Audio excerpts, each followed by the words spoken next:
Hi, everybody. Welcome to another edition of Packers Unscripted from Packers.com. I am Mike Spofford. He is my partner in crime, Wes Hodkowitz. We're coming to you here from our studios at Lambeau Field. And Weston, the preseason opener is upon us. It will be the Packers and the 49ers out on the West Coast on Friday evening. So we'll get right into it as far as what to watch for in this first preseason game of 2022, and we'll start on the offensive side of the ball. What will your eyes be on? What's your biggest headline going in here? Well, assuming I can keep my eyes open, that's going to be the biggest challenge, I think, this week. Not necessarily because of the game, but just for myself trying to get some sleep here. Yeah, you're going on a second road trip here in a span of 8 or 9 days. I'm not built for that, Mike.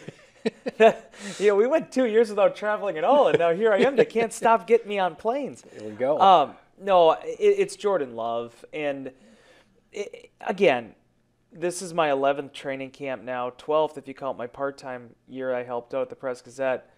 The backup quarterbacks always do get a lot of headlines. They get a lot of spotlight because it's quarterback play, and that's where the ball starts, and you're trying to see what you have here behind Aaron Rodgers. But maybe more than ever, this is going to be a critical preseason for the Packers' number 2 quarterback. And Jordan Love, he's going to play a lot. I mean, we watched the practice with them going out there on Wednesday, and he took a lion's share of the team reps. Danny Etling, beyond just the young guys, sort of scout team stuff down the other side, it was all Rodgers and Love taking all the snaps. So, and he's going to get a chance to work with the preferred, the starting line that is likely going to be the ones, or at least most of them, that will be protecting Aaron Rodgers in week 1. He's going to have the young receivers to work with. There's going to be a lot of those tools for him to build with in this game against the 49ers, regardless of what San Francisco lines up with. So seeing how Love is able to carry over some of the positive things he's done in practice so far and minimize some of the turnovers, minimize some of the broken plays, that's what I'm looking for. You and I have said it, Mike. There's no different way to say it than what we've already been stating. It's about being, consistent, baseline, par for the course. That's what you're looking for here, because greatness is there in that young man. He's going to have exceptional throws. He's going to be able to make plays. I have full confidence in that. It's about making sure that down after down, he's going to be able to be a guy that's going to rally the troops. Yeah, absolutely. And we've heard from Rodgers, from Matt LaFleur, from Brian Gutekunst on how much more confident Jordan Love looks in his own game this summer, about how, he really is letting it loose. He's cutting it loose. Everything about the footwork is more comfortable, the decision-making and all of that. Now, the thing is, when you get to that point, you can get yourself in trouble, right? You can let it rip, and you're going against a pretty good defense in practice, and they're going to make you pay every once in a while. So even though I think we've seen Jordan Love, reach a different level in training camp than certainly we've seen the first 2 summers that he's been here. But in gaining that confidence, he's still going through some of the ups and downs because that boldness, sometimes can bite you, right? Yeah. So it's all part of the growing process. It's all part of the learning process. And now that he's going to be going up against a defense that doesn't know him, whether it's the starters for the Niners or a second-team unit, whatever it might be, but it's a defense that doesn't know him and doesn't know his game, and he's going to have to deal with those ups and downs during a game. But just exactly what level is he going to be playing at? And I think that's he has to establish where he's going to be for this preseason going forward, and then work on at least either staying there or pushing it even further in preseason games number 2 and 3. 3 words, Mike: let her rip. That's what I want to see from Love, because I don't care about the interceptions. In these 3 games, doesn't matter. I want to see Jordan Love play like Jordan Love, because I think personally, when he's actually playing on tempo, when he's playing free, that's the best version of him. You can deal with the interceptions and learn from those interceptions when you go back and break down the film, when you go back and go through the fundamentals. What it's more difficult is you just don't want to see him playing rigid. You don't want to see him, exercising the checkdowns. You want to see him being able to operate the offense as it's intended to be functioned. That's really where I look for in this game. I want him to play free, play confident, and just try to be the best Jordan Love he can be out there, because that's where you're going to learn the most. It's where he's going to improve the most, and it's where these coaches are going to be able to go back through the film and tell him, okay, this is what we like that you did, and this is how we have to harness some of those gifts. Because realistically, like I go back to that Kansas City game last year, it was a very conservative type approach, and he was dealing with a short week. He did not want to make mistakes, and I'm totally with him on that. But it's allowing yourself to make those downfield throws. That going back to the one he had to Sammy Watkins last week, going back to some of these throws that he's made to Romeo Doubs, it's there. And I want to see if he can put that on the field in San Jose. Yeah, absolutely. Well, you mentioned the offensive line that will be in front of him, and that is another element that will definitely be watched closely here in this preseason opener against San Francisco. Packers are going to line up with Yosh Nijman at left tackle, John Runyon at left guard, and Josh Myers at center. And they're working three guys essentially for two spots on the right side of the offensive line now. Jake Hansen's been playing some right guard. The rookie fourth-round pick, Zach Tom, has been playing some right tackle.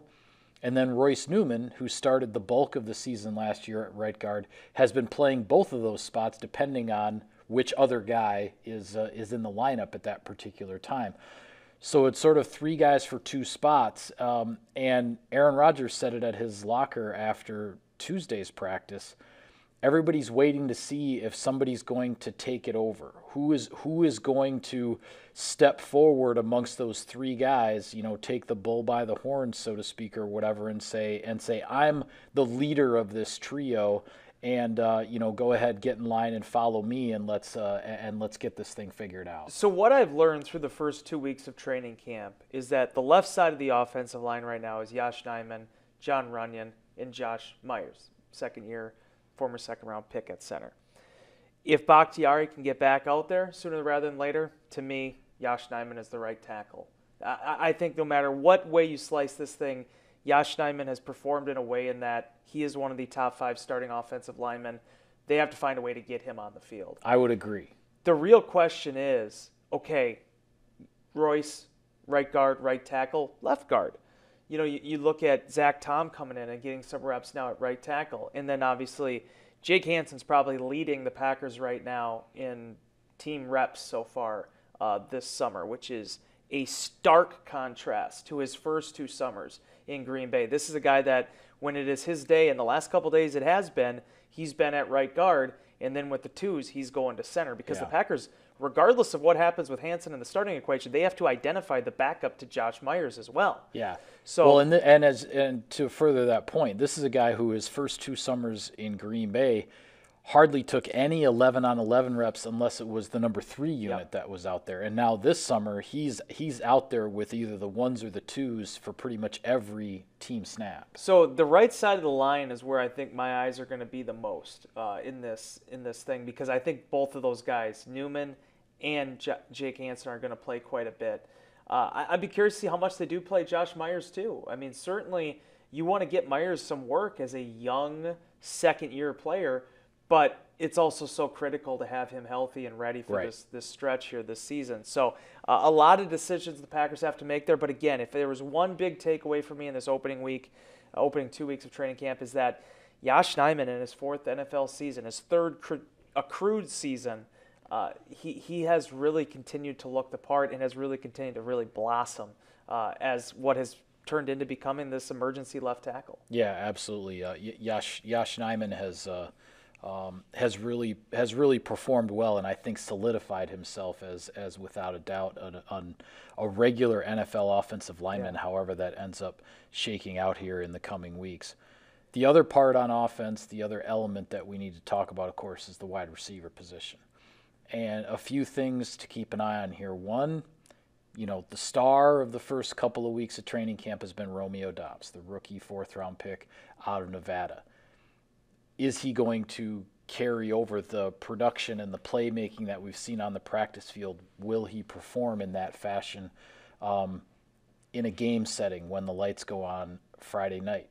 A 7th-round pick like Samori Toure, he's had his moments in training camp, yes, but then when the lights came on for family night, suddenly he was the star. So is he one of these guys that, like Aaron Rodgers talked about, there are some guys who just rise to the occasion, the brighter the lights get, right? And so I think that's something to watch from him, because he's a rookie 7th-round pick who's had his ups and downs in the garden variety practices. But boy, on Friday night, in front of 50,000 at Lambeau Field, he looked like a different player. Yep. So Packers are going to look and see what they've got there. We still haven't seen Christian Watson yet, but then of course we also want to see Amari Rodgers, Juwan Winfrey. Not sure if Malik Taylor is going to be deemed healthy enough to play yet. He was back in practice a little bit this week with a red jersey on. That's wait and see there. But holdover players like Rodgers and Winfrey, who they've gotten their feet wet in the NFL. Yeah. They've made some plays in regular season games, but as very much as part-time players thus far, are they going to show the strides? Are they going to show that, especially if they're going against potentially reserve unit defensive players, are they going to make the plays that are expected of them because maybe they should be a half a step or a step ahead of some of those guys? So those are the things to watch at the receiver position. Yeah, because those top 3 vets aren't going to play in this game. And even, Randall Cobb was out with the foot injury on Wednesday, so certainly, you're not going to see Cobb. So those 4, 5, 6 receivers, if you want to throw Danny Davis in there too from Wisconsin, they're all going to get plenty of looks in this matchup. And for me, I think it's really interesting to watch Winfrey right now, because this is a guy, Mike, that has put together 2 of the more impressive offseason programs, especially during this age where you're not seeing as many of the proven veterans at those practices. Right. Last year, I think really Malik Taylor was the most veteran player that attended from the receiving corps this past summer. Obviously, Alan Lazard hadn't signed his restricted tender. He wasn't there. So, Winfrey's gotten a lot of reps, and he's looked good. I mean, even in this practice we watched on Wednesday, I really liked his approach. You see the natural ball skills. But can he get that going in the games? Because last year when he did get thrown into the fire, there were some hiccups. There were some drops. But everybody, including Aaron Rodgers, sees the potential in this young man. This is a guy that was a draft pick into the National Football League. He's not some Johnny-come-lately that was just trying to be an undrafted free agent that stuck around for a few years. No, this guy came in as a day 3 pick with Washington, and he wants to prove that he can still play in this league. So a lot of very hungry young men, and certainly seeing if Love and Winfrey can get that connection going again. That's been a really good 1-2 punch here for Green Bay in some of these offseason practices the last 2 years. Yeah, well, I want to switch gears to the defensive side of the ball, but I'm going to take care of some sponsor business here first, Wes. Sirius XM NFL Radio delivers hard-hitting analysis and up-to-the-minute NFL news that true football fanatics need 24/7, 365. And at Cousin Subs, we have something for everyone, like our Wisconsin cheese curds, mac and cheese, golden fries, and creamy shakes, all paired with your favorite sub or sub in a bowl. Cousin Subs, 50 years of better.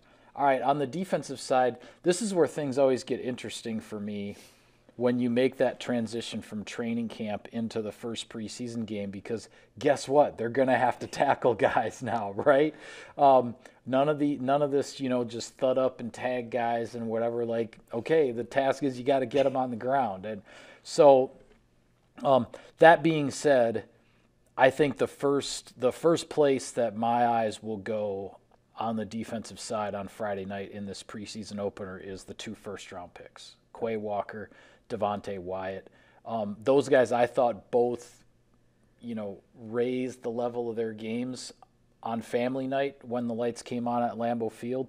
So I'm curious to see exactly what they look like and what sort of impact they have on the action when they're in their first NFL preseason game. Absolutely, and Quay Walker has just been off the charts here this last week. I mean, again, we've talked about the speed, the explosiveness, the size, but the way he's standing up to the run, it looks really intimidating. I feel like he's been a good 1-2 punch inside. Certainly, Chris Barnes is more than capable as well. I would imagine there'll be points where he's probably calling the defense if Devondre Campbell either doesn't play at all or plays minimally. Right.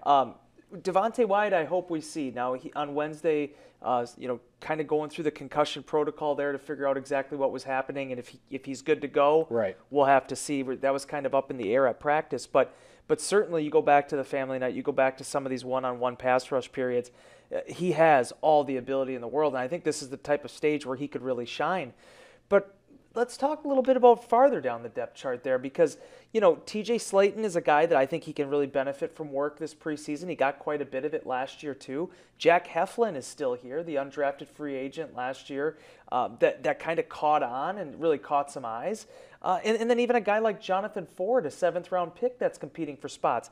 Kenny Clark and Dean Lowry and Jaron Reed are not playing in this game. I would not anticipate they play in this game. Right. That's a lot of snaps that these big guys are going to have to eat, and there's still some guys in those 5, 6, 7 spots trying to show that they could be a factor for this defense. Yeah, absolutely. And I think another thing we'll be watching for too, because the competition has been somewhat heated as well as entertaining. And when I say heated, I don't mean in a nasty way, but in a very entertaining and spirited way in terms of what's going on at the safety position. Yeah. Because we saw in Wednesday's practice, we had talked earlier this week with Darnell Savage being out with the hamstring injury. Vernon Scott has been the one stepping in with the number 1 defense. He seemed to have moved past Sean Davis as the number 3 safety when Davis seemed to have ended the spring workouts, OTAs, and minicamp as the number 3 safety. Well, then in Wednesday's practice, we saw Davis intercept Jordan Love.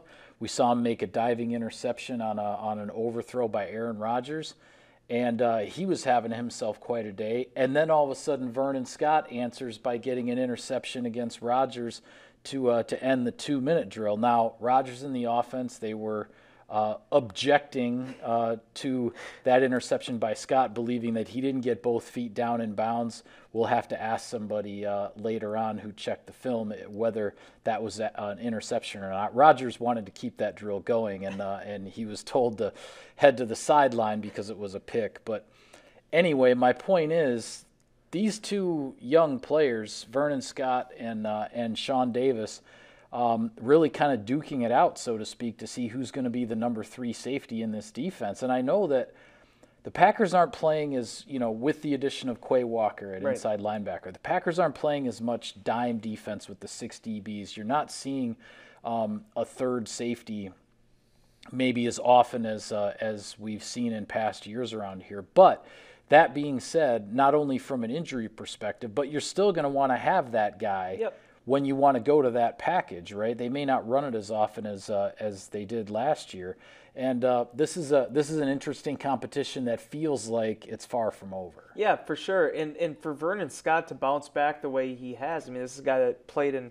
practically every game his rookie season in 2020, and then last year I think with the hamstring and some other ailments only played in 3 games, but was on the 53 all season.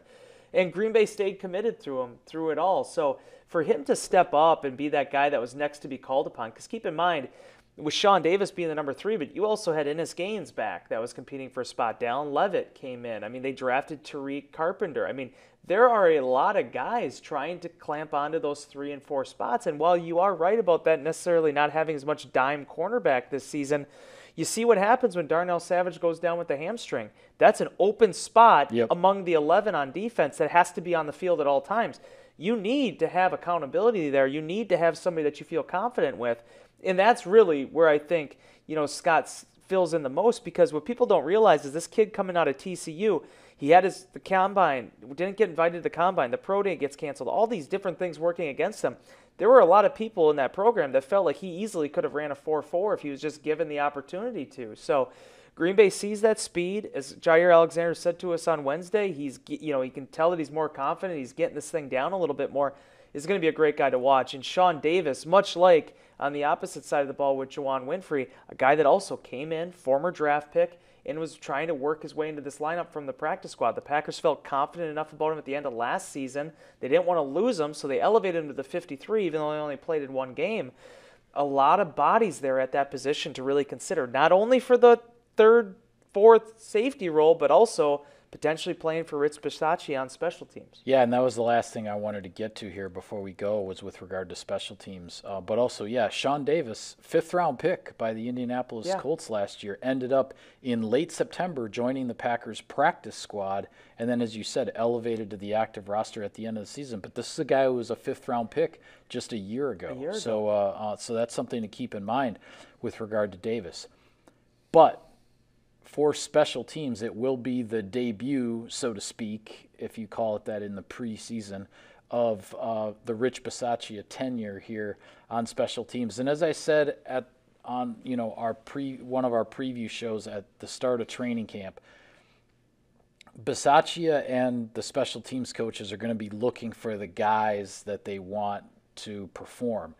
Yes, they want to create a culture around special teams and the accountability and all of that kind of stuff. But the goal isn't necessarily, or I should say the top priority is not necessarily for all the special teams to look perfectly smooth and all of that right out of the gate in the first preseason game. That's not what they're after. They're searching for the guys that they want, that they can count on, that they feel they can trust to do certain jobs and to plug into certain roles. And that's what these preseason games are going to decide. Who can Rich Bisaccia and his special teams coaches count on, and who do they believe in with regard to the culture and everything that they are creating in that third phase of the game? Well, and think about it from you and I put ourselves in the position of some of these young guys looking to play teams, looking to earn a job starting with the special teams unit. You see Rich Bisaccia, I'm talking about legacies here. I'm talking about guys that came back off last year's team. Rich Bisaccia comes in, he brings on Keyshawn Nixon. He brings in Levet. He gets reunited with Rico Gafford, who signed here 2 weeks before Bisaccia was hired. Right. Those are guys that are known commodities. He understands their play style. He knows their strengths. And Levitt and Nixon played on basically every unit for him with the Raiders. So for a guy like Shamar John Charles, how much more is that going to draw to him looking to show Bisaccia, looking to show these coaches, no, I can be on your teams. It doesn't matter if you have guys that came in before. I can contribute too. And seeing how that really brings the most out of these guys. I look about a guy like Amari Rogers even on punt returns. Rogers was drafted in the third round a year ago, in part because of his return skills. He wants to prove to Bisaccia, to these coaches, that he can still handle that job. Yep. That's the most exciting thing to me. It's not a matter of building a 53 and, okay, well then whoever's left over and isn't starting, you can play on special teams. No. The Packers want to have a core special teams unit. And as Brian Gutekunst talked about on Wednesday morning, there is more flexibility now than ever before with how you build your 53, with having the 16 spots, regardless of veteran status in some cases. For the practice squad. For the practice squad. Yep. And being able to call those guys up to 3 times throughout the course of the season. There's a lot of different ways to slice this pie. And I feel like that, when you see these special teams, when you see these gunners going down the field, when you watch this punt unit, they're going to feel like they have a lot to prove coming off a very forgettable 2021 season. Yeah, we've seen some different guys being tried out in the return spots. You mentioned Amari Rogers, Romeo Dobbs. We've seen Rico Gafford, some other guys as well. So this will be, that opening trial for them with 2 more preseason games and obviously several practices yet to go, including practices next week, the joint practices against the New Orleans Saints. There's going to be a lot of evaluation going on there as well. So with that, we'll call it a wrap on this edition of Packers Unscripted. Be sure to follow all of our coverage of the team, everything with Friday night's preseason game against San Francisco. We'll have it for you on Packers.com. I promise to wake up Wes when the plane lands so that he doesn't sleep through it. So for Wes, I'm Mike. Thank you for tuning in, everybody. We'll see you next time.